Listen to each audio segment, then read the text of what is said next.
Yamashita Park, the first seaside park in Japan located right in front of Yokohama Port, stretching almost 700 meters from the east side of Osanbashi to Yamashita Pier. It was opened in 1930 by landfilling with the rubbles from the Great Kanto Earthquake. Gundam Factory Yokohama is an entertainment complex located at Yamashita Pier in Yokohama. Its main feature is a moving Gundam, an 18 meters tall pilot-operated mech, a large mechanical automaton with a human operator inside, from the Japanese animated franchise Gundam, the 16th biggest media franchise in the world. It is the first moving mech of its type. Please don't forget to subscribe. Enjoy walkers.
本日はガンダムファクトリー横浜へご来場いただき誠にありがとうございます。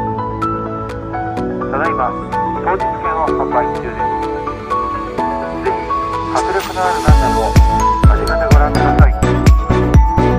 またチケットをお持ちでないお客様も受付横の場外トレーラーショップをご利用いただけます。どうぞお買い物をお楽しみください。なお、本日の営業時間は20時最終入場、21時営業となっておりますので、皆様のご来場を心よりお待ちしております。本日はガンダムファクトリー横浜にご来場いただきありがとうございます。場外ショップでは様々なガンダム関連のグッズを販売しております。こちらはどなたでもご覧いただけますので、ぜひお立ち寄りください。また、会場内では低速力の動くガンダムを間近でご覧いただけるだけでなく、動くガンダムの仕組みを楽しみながら学べるアカデミー、ここでしか買えない限定商品を揃えたショップ、横浜ならではのメニューが楽しめるガンダムカフェがございます。窓口にて当日券の販売も行っております。皆様のご来場をお待ちしております。本日はガンダムファクトリー横浜にご来場いただきありがとうございます。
辛いね。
Thank you for walking with me.